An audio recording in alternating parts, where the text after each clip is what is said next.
everyone. Welcome to International Public Relations Lecture, DJL2213. I am Carol Makoha. The general objective of our unit today will be to equip learners with the relevant skills and attitude to enable them practice international public relations. That is the general. Now, the specific objective of this particular lecture or the content of this particular lecture will include an understanding of the relation between international public relation and national public relation, the objective of international public relation, understanding of the four-step flow process of practicing international public relation. We'll also look at the publics of international public relations, which will move us to the media that is used in the practice of international public relation. Then we will finish up with the challenges that the international public relations practitioners face. Welcome. So we start by defining what public relation is.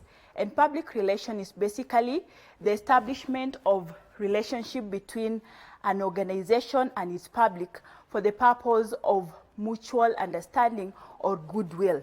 So we have several definitions that I've given here.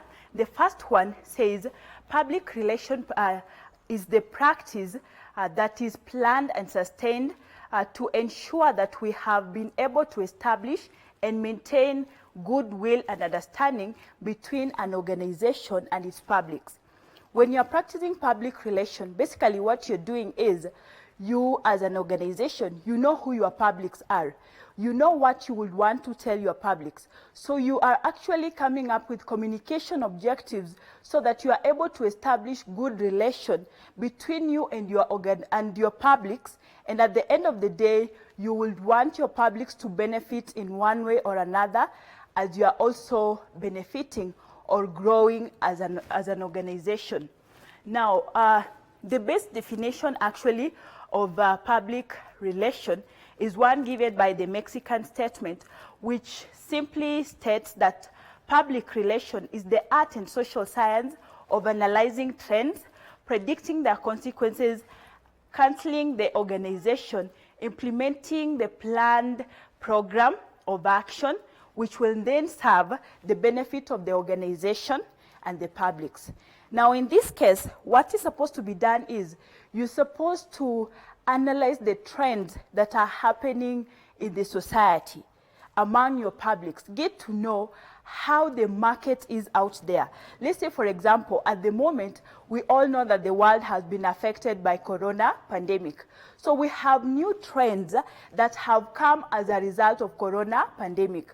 That therefore means we will have different consequences when we practice different public relations campaign. Let's say, for example, if we organized for a CSR activity, giving back to the society, you realize that it's going to be kind of difficult because we are supposed to make sure that we keep social distance. So once we understand those trends and the consequences, then we will be able to advise our management, now the management which is the organization, on what exactly needs to be done based on the existing trends that are existing in the market. And then definitely we will have come up with the actions that need to be done. After we have advised the management, then we can now be able to implement based on what we had analyzed to make sure that at the end of the day, both the organization and the publics are benefiting in one way or the other.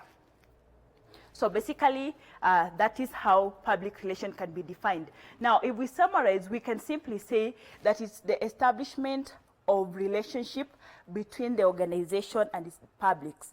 And you realize that it's about the image, it's about the reputation.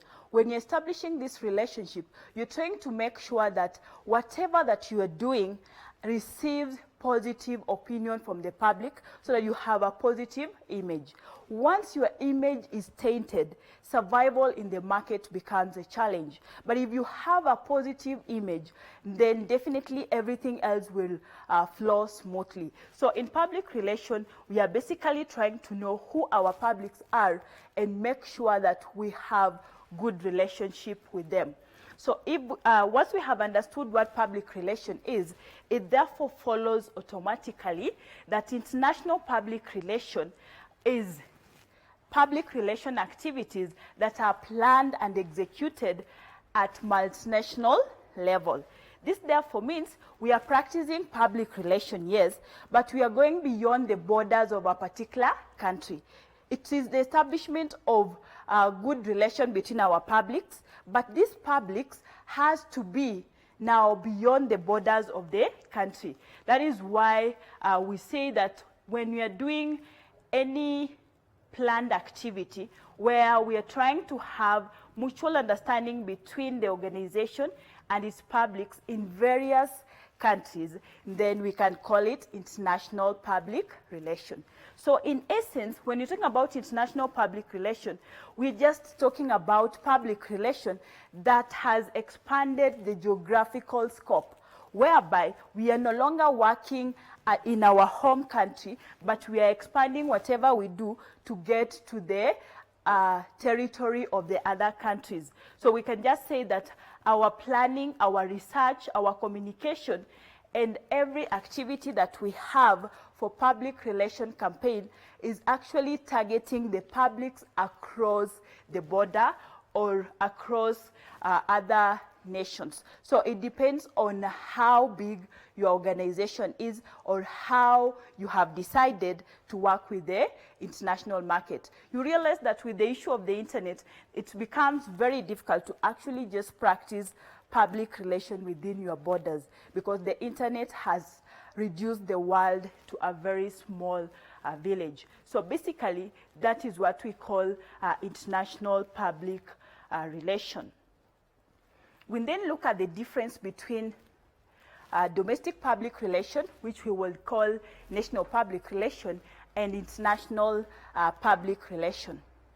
The main difference here is just the scope of operation, whereby domestic or national public relation is public relation that is done within the borders of a particular country, while the international public relation gets across. So if you are practicing public relation within Kenya, we will call it national or domestic public relation.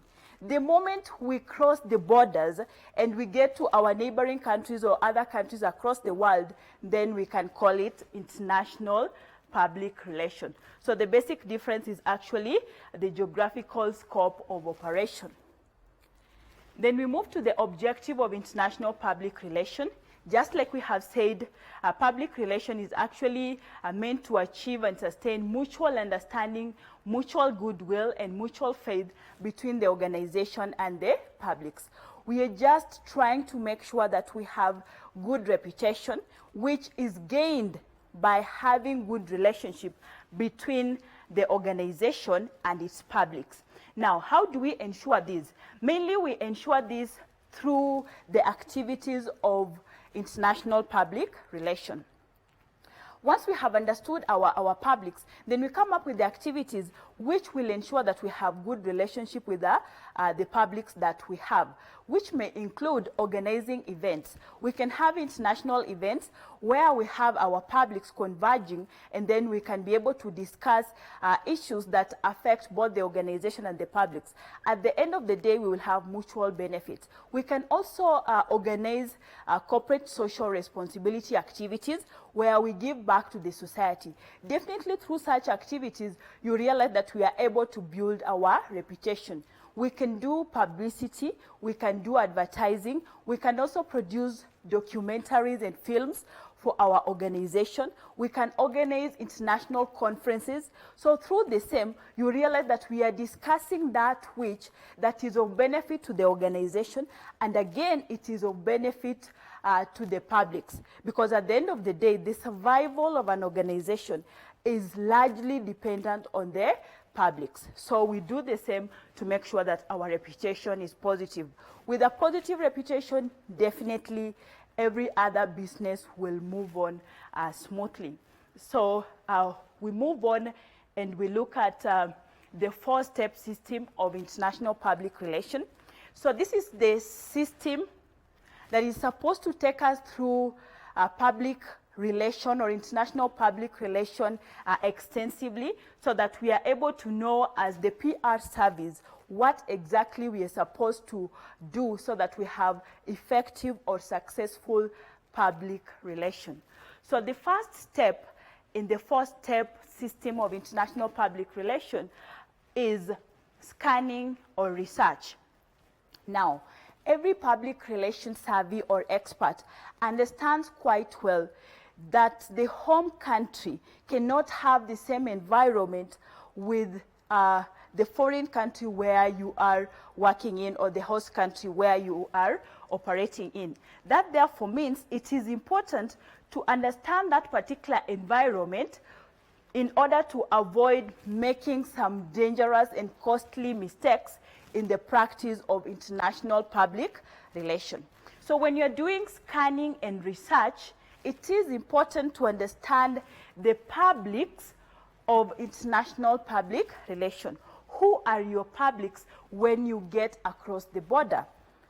Some of these publics may include the employees, they may include the media of the other host countries, they may also include the government, among others. We'll be discussing about the publics in our next slide.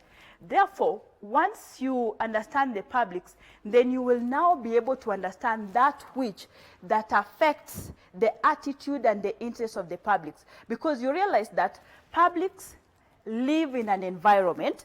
This environment is the one that affects their attitudes, their interests, and what they think about in all areas. So in this case, as you look at the publics, you also look at the social, economic, and political structure of the host country.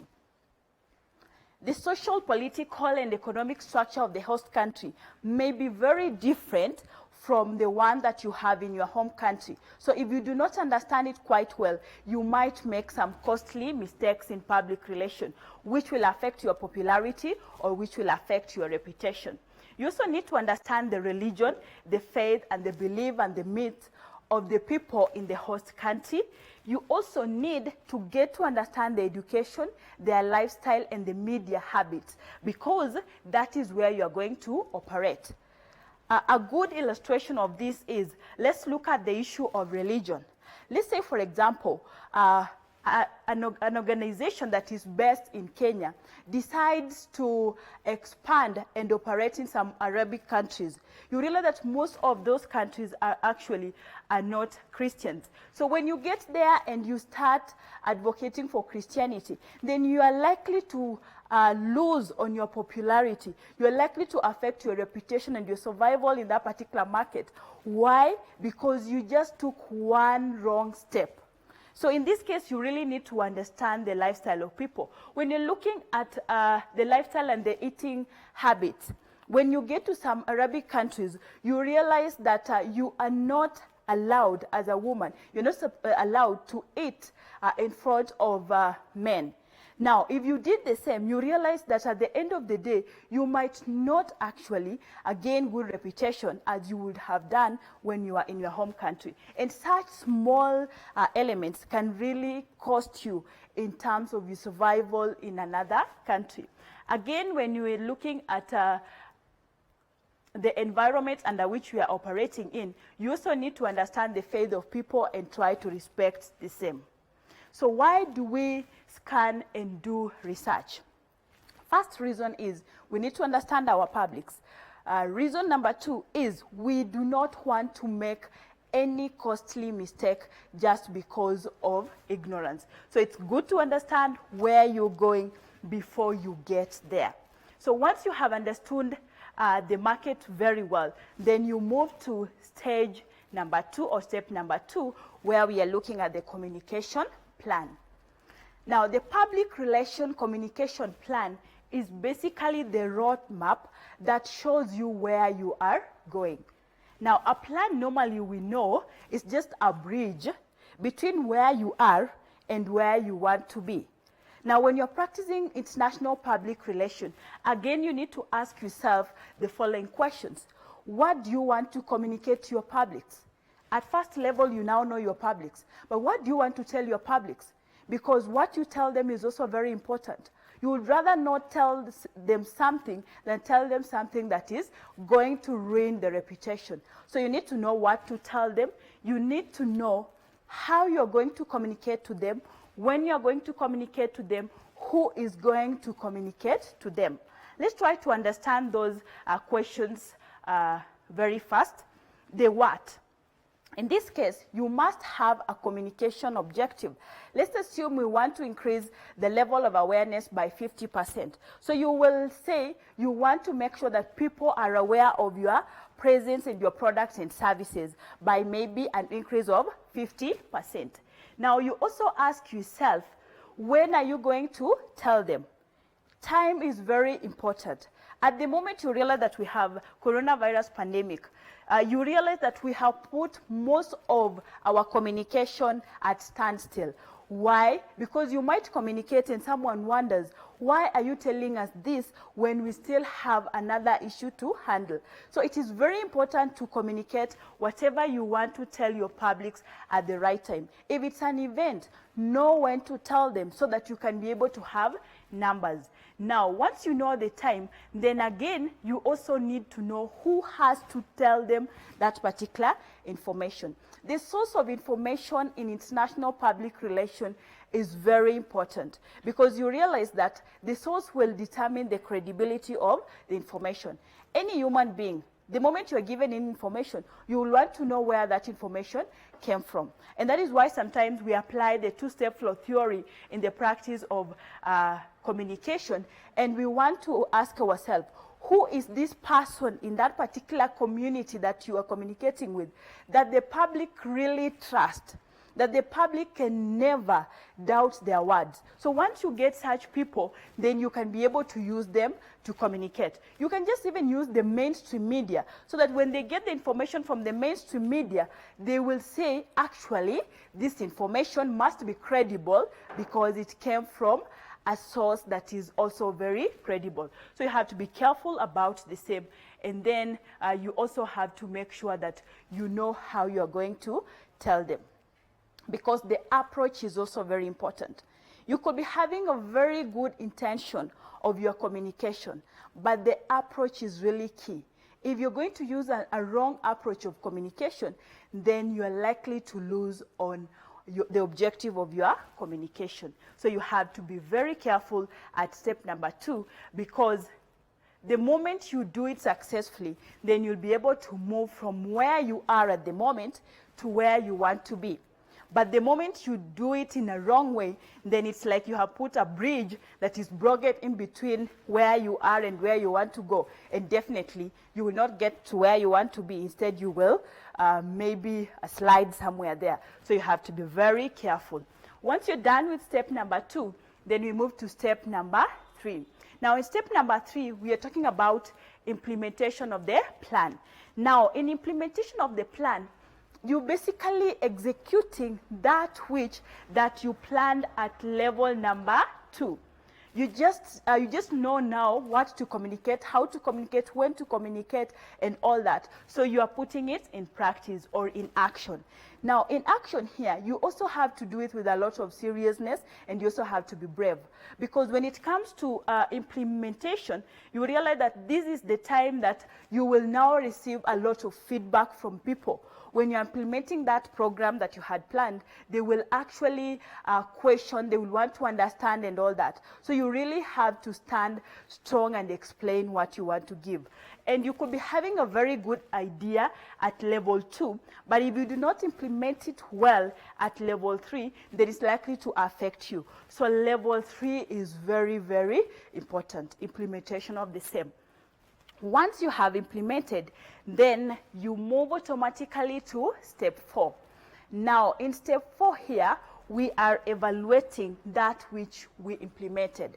Now, in international public relations, we are actually advised to do monitoring and evaluation, not just evaluation, because evaluation basically comes at the end of a PR campaign, but monitoring has to be done throughout the PR campaign. Now, monitoring is like a human being breathing. The moment you stop breathing, you die. So in international public relations, you also have to monitor the impact of the activities that you are doing each and every time, so that any time you realize that people are not taking you positively, you have to make sure that you take the necessary stage or the necessary action so that you are able to get back your reputation. But again, if you realize that you are on the right path, then you try to enhance the same, so at the end of the day, you are able to achieve the best.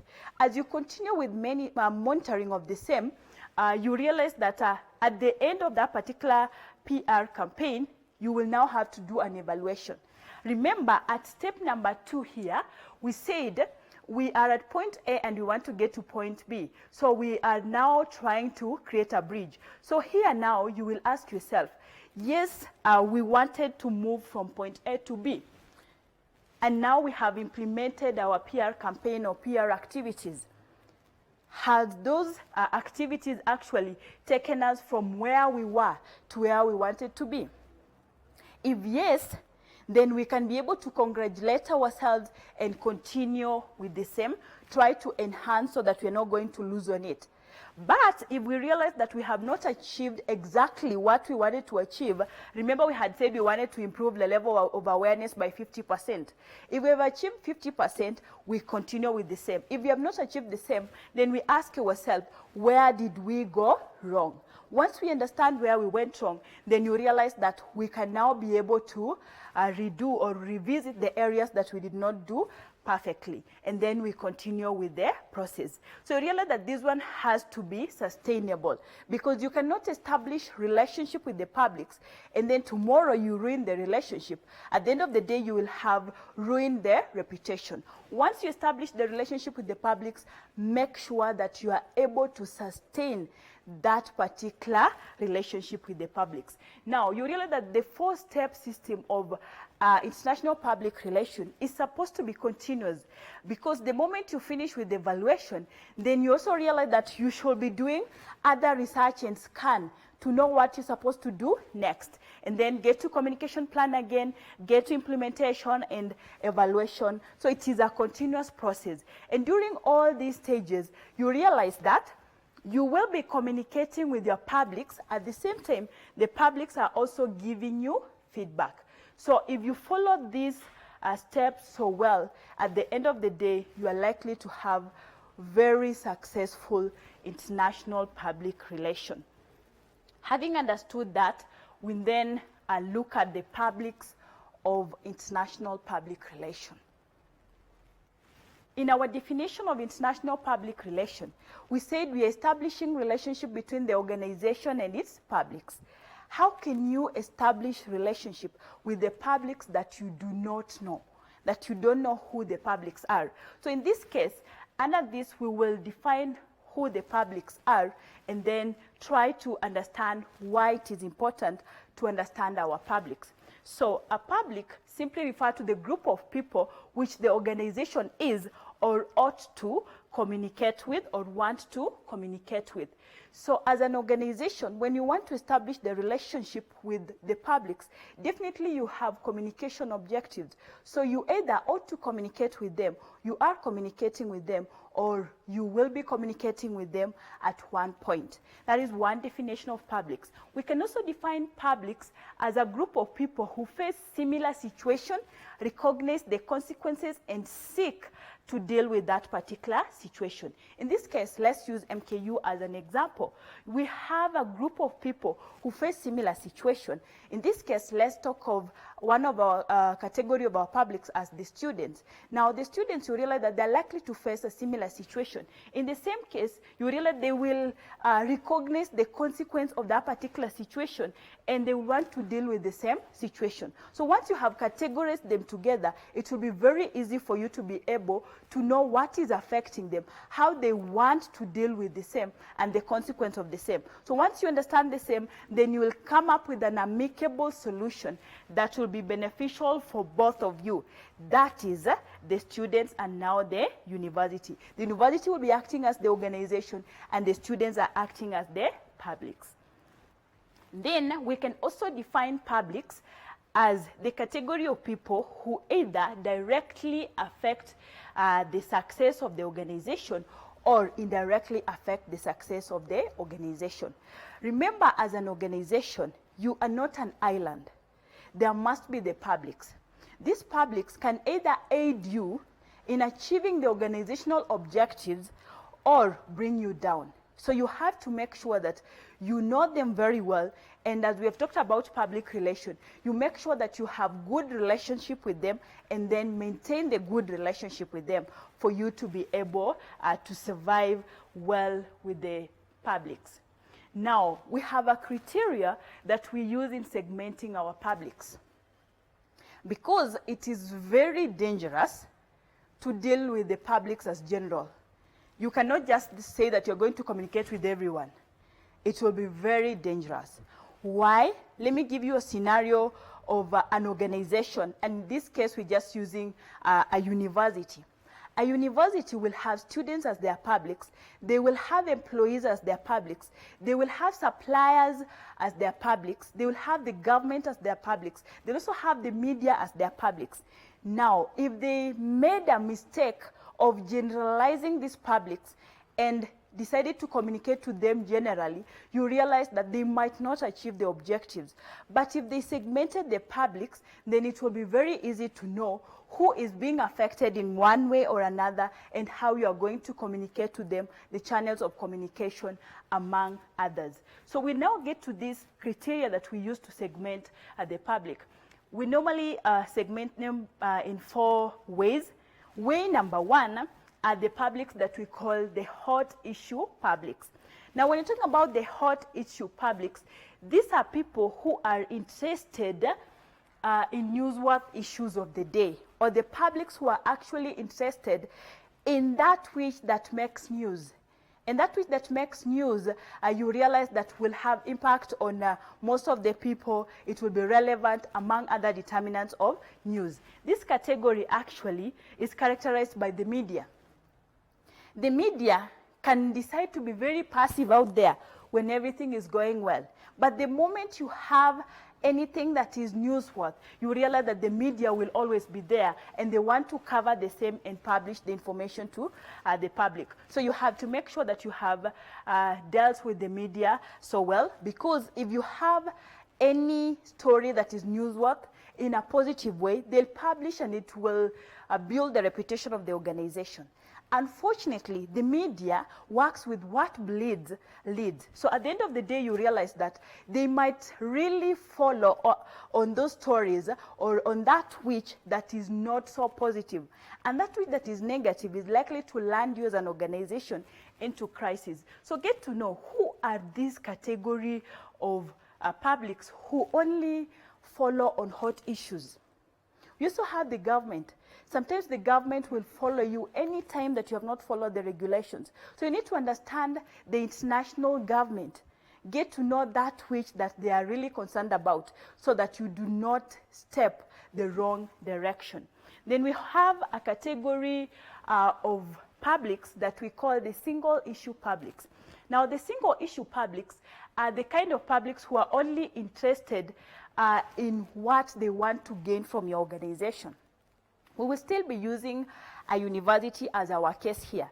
You realize that we have students who will only want to gain academic or have, academic benefit, and then they continue with their life. But they're not interested in anything else that you do in your organization. So at the end of the day, you have to make sure that such people are also taken care of, because any moment that issue that they are interested in is compromised, then such publics are likely to bring issue, or you are likely to mess in terms of your relationship with them. So you have to know who are these people who are only interested in a particular issue, and what are they interested in. So get to know how you are going to handle them in case of any challenge. Then we also have another category of publics, those that we call the active on all issues. Now, these ones are people or a category of the publics who will be interested in everything. Everything that you do as an organization, they really want to know how you are doing it, how it's going to affect them in one way or another.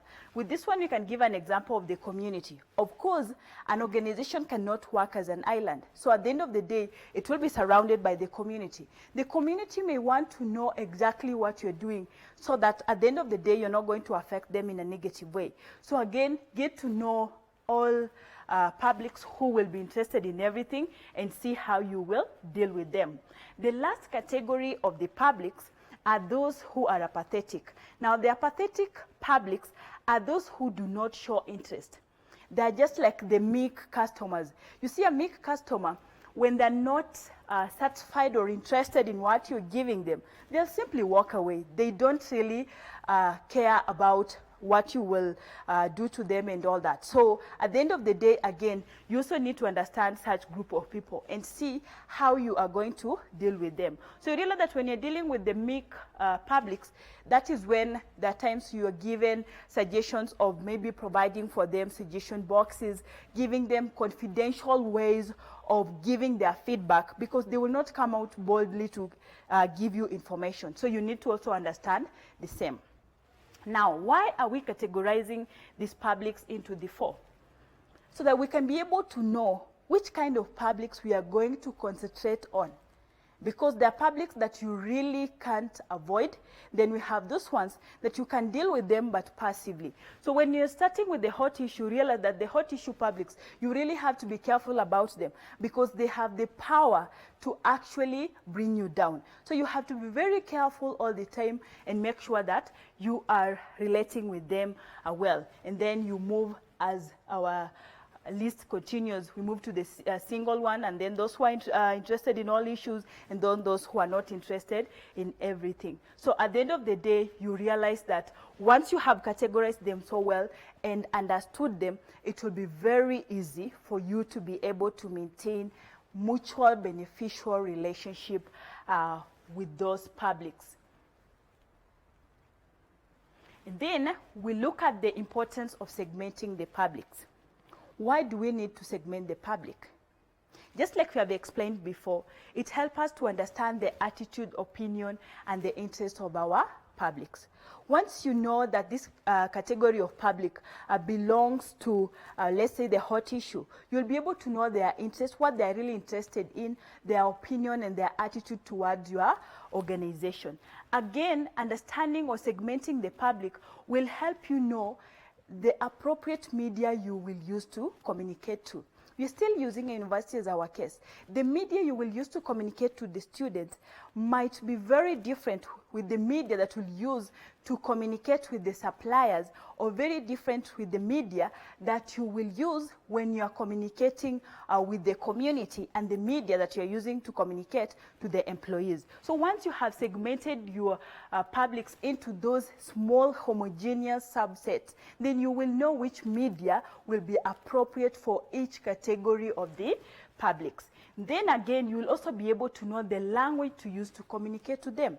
We're still using the case of a university, and we're saying the language you'll use to communicate to the students might be different from the language that you will use to communicate to the media, and the language you'll use to communicate to the banks, and the language you'll use to communicate to the suppliers and the distributors. So you realize that it becomes very difficult when you have generalized them, because you might use a language that might not be understood by all your publics.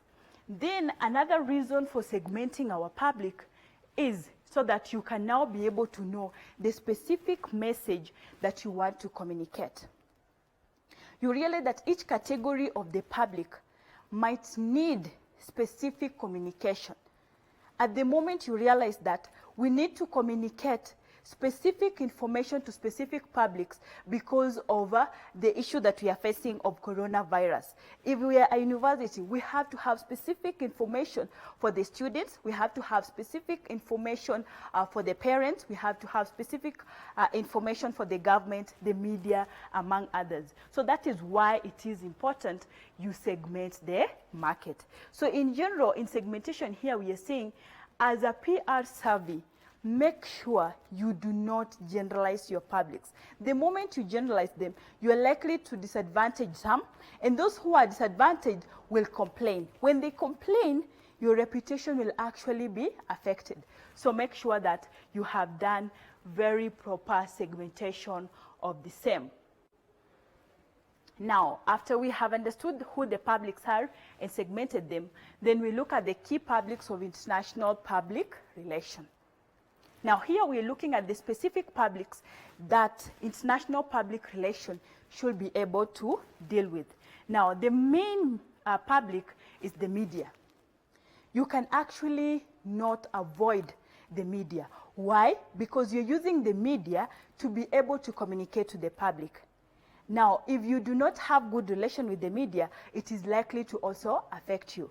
Now, when looking at the media, previously or days ago, we used to have the traditional media, which was not as powerful as the new media. Now, with the new media, you realize that you can have difficulties in controlling the media. That therefore means that you really need to understand which kind of media are out there and how are they impacting or influencing the reputation of the organization. With citizen journalism, you realize that almost every individual can actually pass information. So you have to be able to know who this media is and be able to control the same. Then we also have the employees as our publics. Now, employees form what we call the internal publics. If your publics, that is your employees, are not satisfied, definitely they will not work as hard as they're supposed to work. At the end of the day, you realize that this is easily or will easily be seen by the rest of the public, and it will affect your reputation. But if you have employees who are satisfied, who are motivated, they will definitely go out there building the reputation of the organization. And I believe you have seen some employees who go out there saying, I work for a particular organization and I'm proud to work for it, and this is what we are given. You realize that for such employees, they can actually stand for their organization. But if you have not dealt well or communicated well with the employees, they can also be very dangerous because they'll get out there and indicate that you have some issues here and there. And remember, the employees actually have some inside information. So you have to really be careful when you are dealing with them. Another public that the international public relation should actually focus on are the customers or the consumers of the products and services. Definitely, if you're an organization, then you must be having some products and services that you are offering. You cannot offer those products and services to yourself. That therefore means you need to establish good relation with your consumers. Tell them which products and services you have and how they're going to benefit from them and how you are also going to benefit from the same. Then the other public that international public relations should understand are the labor unions or the international labor organizations. Now, you realize that the labor unions actually advocate for the rights of their employees. Now, if you're working in a foreign country, make sure that you understand these bodies and their requirements and everything, because any moment you tamper with the employees, there is this body that is going to fight for them. Now, if you're not dealing with them so well, then again, you are likely to also affect your standing in the society. Then we also have the financial groups and institutions that are engaged in financing. Definitely, if you have products and services, you handle some cash. If you handle some cash, you need to keep the cash. You also need the flow of cash and all that. That means you need to also be in good relation with the financial groups and institutions that are able to give you financial services. And then another key public that you cannot ignore is the community. Why should you not ignore the community? It is because there is no way as an organization you can work in isolation or as an island. There must be the surrounding group of people.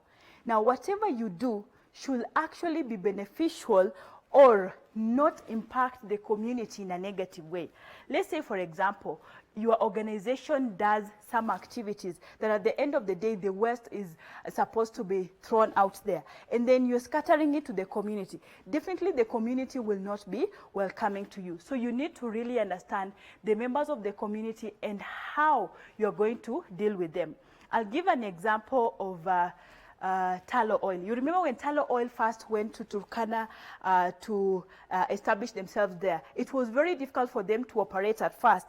Why? Because they had not established good relation with the community. So you're supposed to make sure that at least you know who are these people who influence the community, like the liaison officers of the community, and use them to be able to get to the community, establish the good relation with the community, and make sure that you are able to maintain the good relation with the community.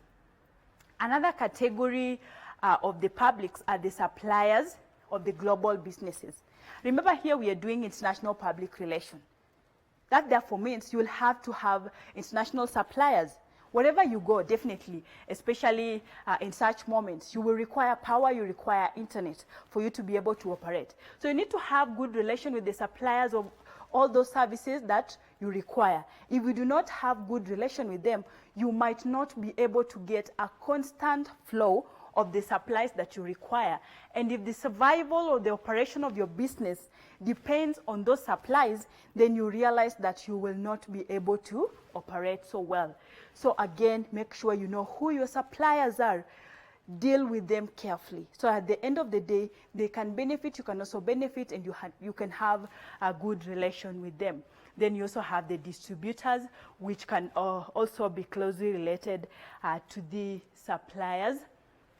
Then another important area or publics that you need to understand or to have good relation with when practicing international public relation is generally the government of the host nations where you're working. Now, as you're understanding the government, definitely the government will have the various arms. The main ones that you really need to understand how they operate and see how you're going to work with them are the legislative houses and the judiciary. We understand that the legislative houses actually deal with coming up with the laws and all that. So with that, now you can be able to be in a good position to do serious lobbying if you understand the legislative laws of a particular nation that you are operating in. But if you do not understand, then lobbying as an activity of international public relation is going to be a challenge. You also need to understand the laws of that particular country, because any moment you go against the law, then you also realize that you have to defend yourself. If you do not understand the laws of that nation where you're operating in, it's going to be difficult. First, you'll break the laws. After breaking the laws, you will not be able to defend yourself.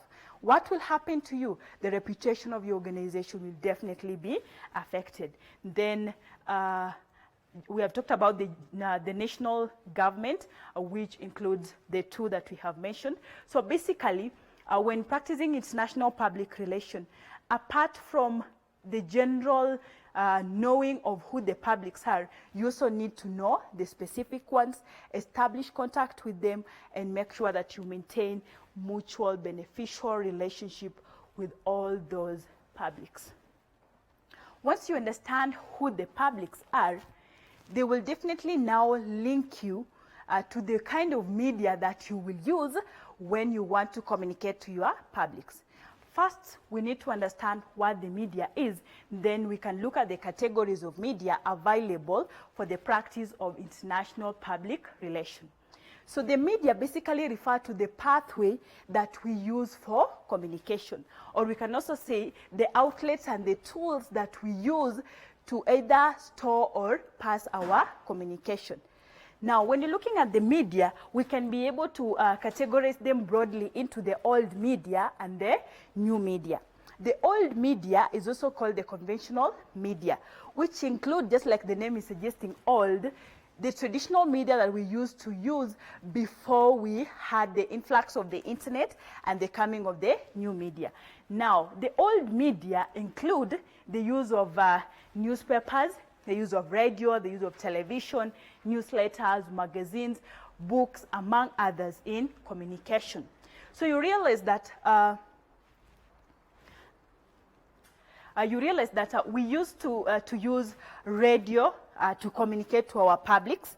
We also used to use newspapers to pass information to our publics, television, newsletters, and others. But at the moment, you realize that we have actually changed a lot, because the old media comes with a package of its advantages, which you realize that at the end of the day, if we are not going to include the new media, then we will not be able to compete favorably in the market, especially in the international market. One thing is, if you're going to dwell on the old media, it's going to be expensive. You can imagine if you're just going to use maybe newspapers or newsletters or magazines to communicate. It's going to be very expensive to reach the international market. And it's also going to be very slow. And at the end of the day, it's like a cake way of communicating. Very few people will actually be interested in the same. And that is why, again, we look at the new media.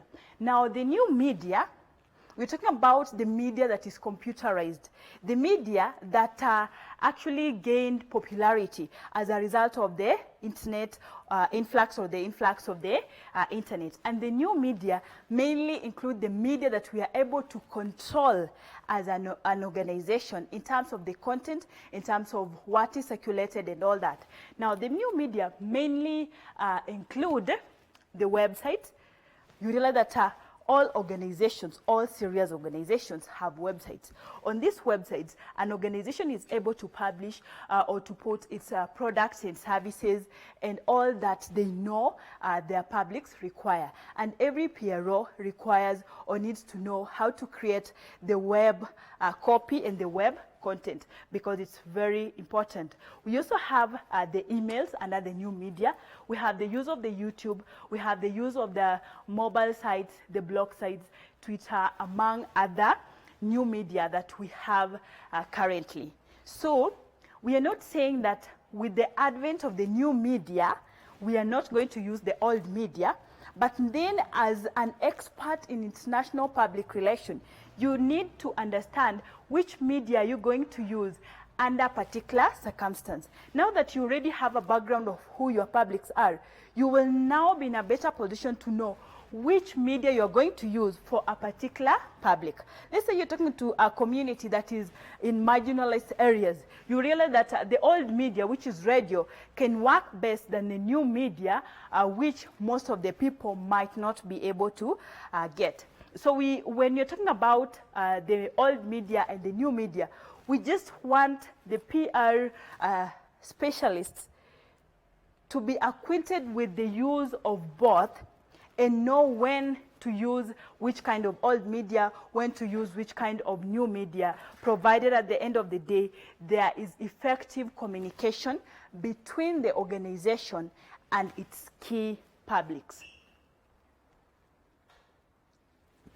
Okay.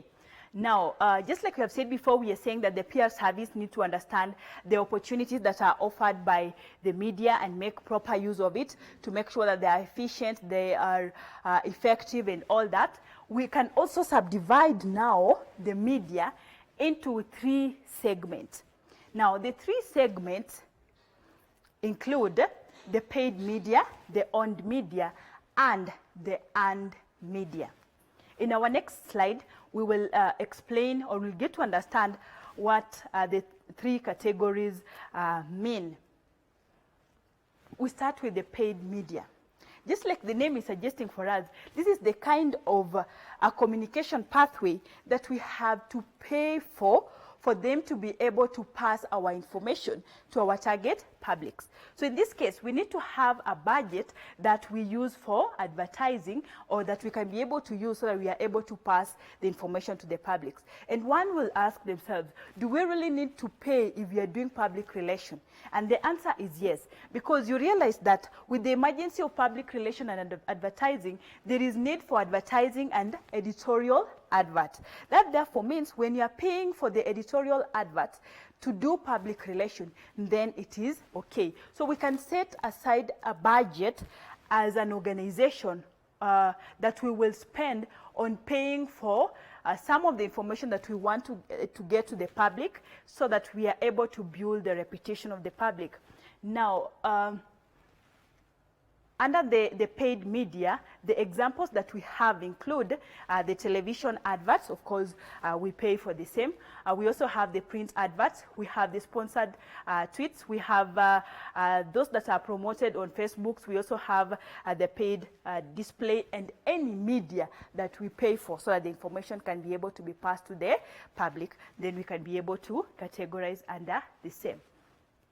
Now, we get to understand the advantages of the paid media and the advantages of the paid media.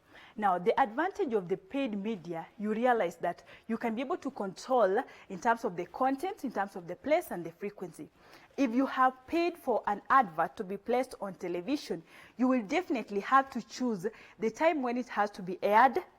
You also have to choose or to give them the content that has to be aired. In this case, you prepare for them an advertising copy, or maybe they will prepare for you, but at least you'll have to know that which that is going to be communicated to the public and where it's going to reach. So if you want that particular communication to only reach, let's say, 3 countries, remember we are doing international public relations, you will have exactly that.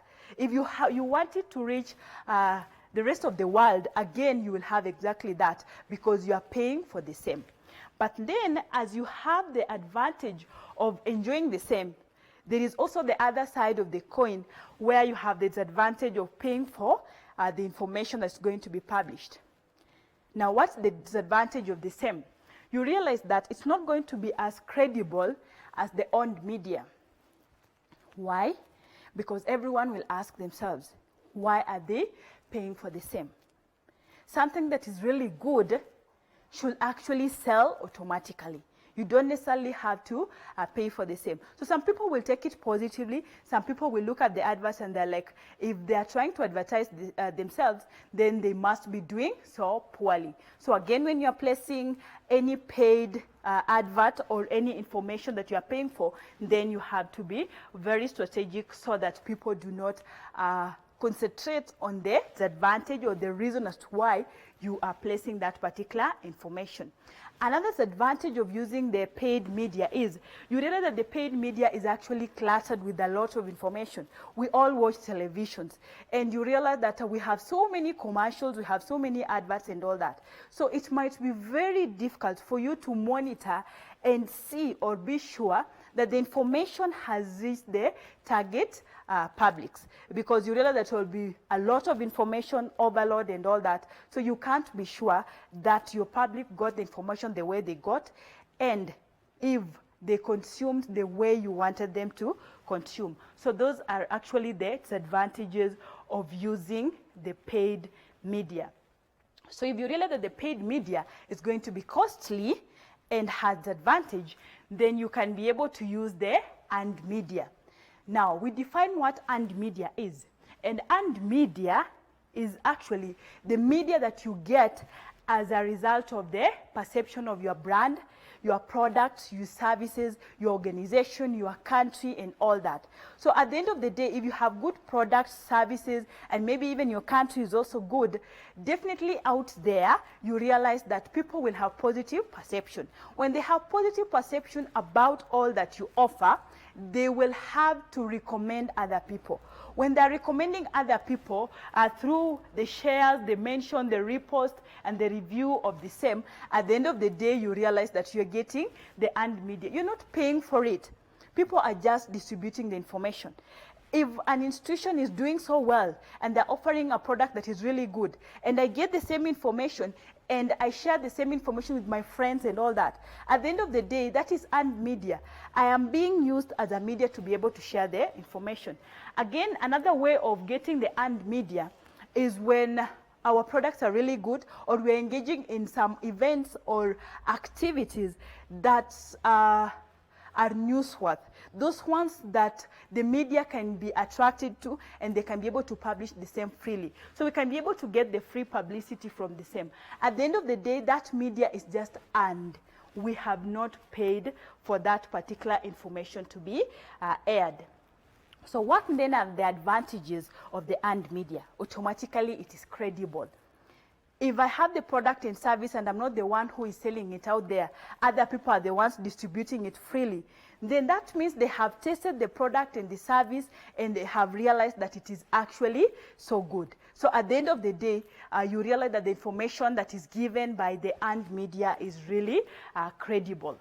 However, it also has the disadvantage because you realize that in as much as you have the third-party endorsement, whereby now people can be able to believe in the same, but then you do not have the control of that which that is going to be distributed. So people can actually circulate a lot of information that you do not have control over the same. Especially, again, if we mention citizen journalism, whereby they're getting information about you and they're distributing it all over. You might not want that information to get as far as it has gotten, but then, because you do not have control on the same, you realize that it might really go very far.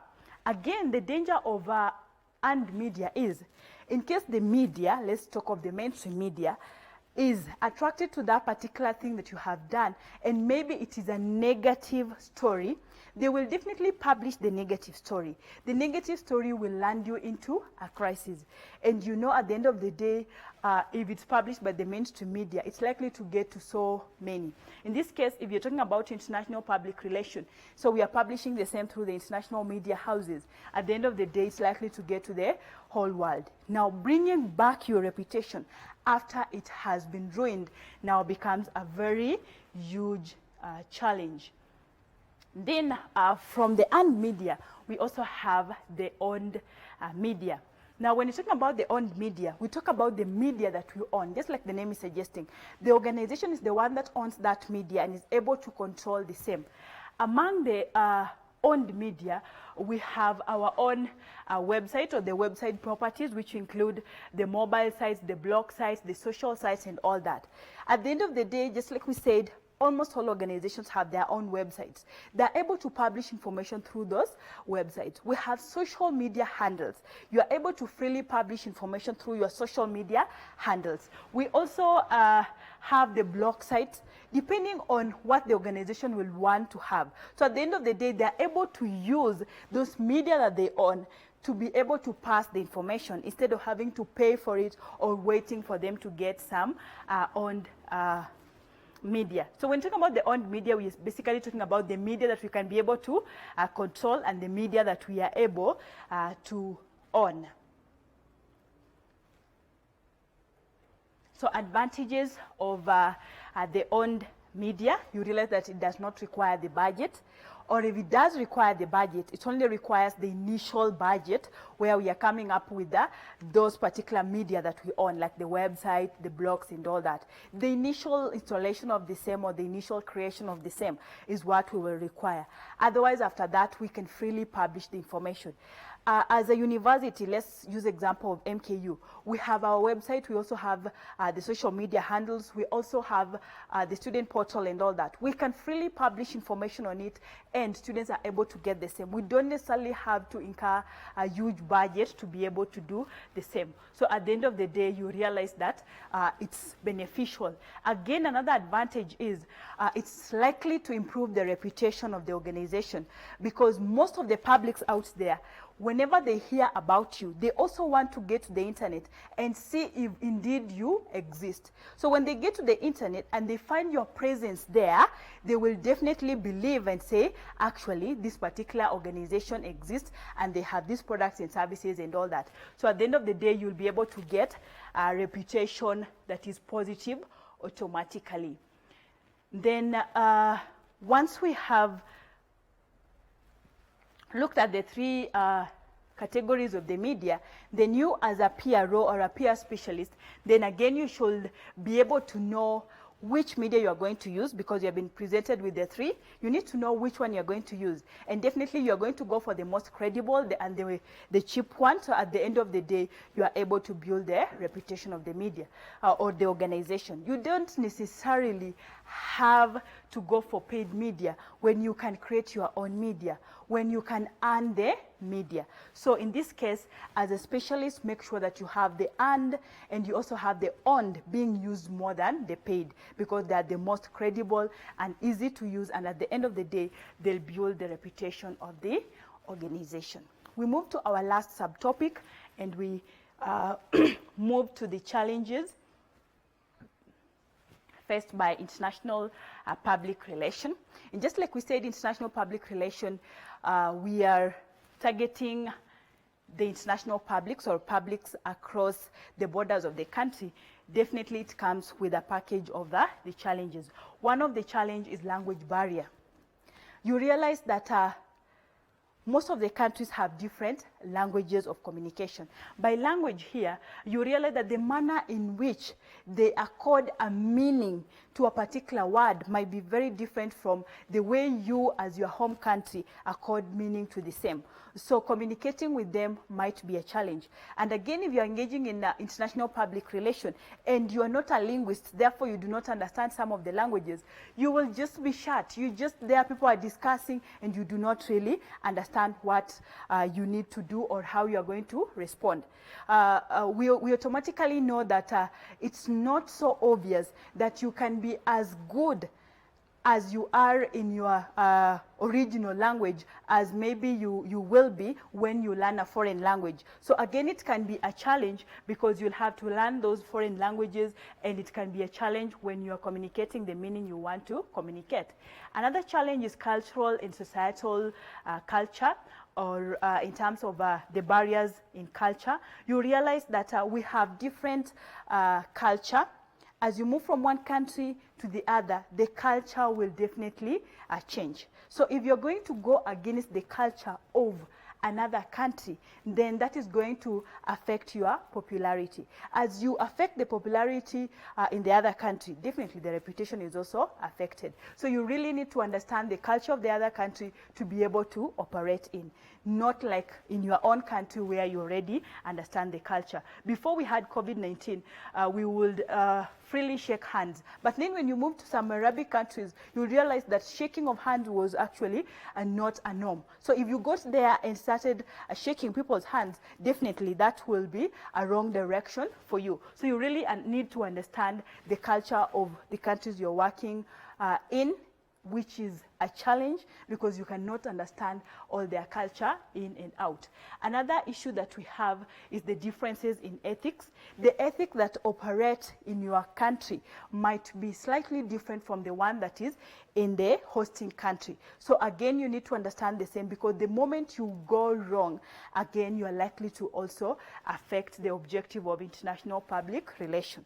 Another challenge is just the differences in terms of the law and the media that are used by those different countries where you are operating. Now, the other big challenge faced by international public relation is just the high cost of practicing international public relation. Remember, if you're an organization and you're doing it for profit purpose, you really want to minimize on the cost. So if you have to get across the border and you have to incur a lot in terms of international public relation, then that therefore means it's also going to strain you in conducting some public relations campaign, because most of those campaigns will require some budget. So if you're operating in your own country, the budget might actually be affordable. But when you get to other international countries, then you realize that it might actually be a challenge to you as an organization. So in conclusion, we can just say that public relation is, or international public relation is the activities of public relation that are planned and executed across the borders of the organization's country or across the borders of your home country. Now, if you have to have effective international public relation, then you need to do proper research, planning, execution, and evaluation of your public relations campaign. And key thing to note is the public is the only critic whose opinion is worth anything at all. You really need to understand your publics and what they say. That then brings us to the end of our lecture today. You've been with me, Carol Makoha. These televised lectures supplement our robust online learning going on our MKU online platform. You can view more on our televised lectures via our online platform. We are in a digital era, and Mount Kenya University knows this. The following are the steps to follow so as to complete your online application. Download the application form from the website www.mku.ac.ke. Attach copies of your academic certificates and ID. Pay the application fees via M-Pesa pay bill number 270988. Your ID is the account number. 2,000 shillings is the charge for a postgraduate. You can also deposit in the bank accounts provided on the website.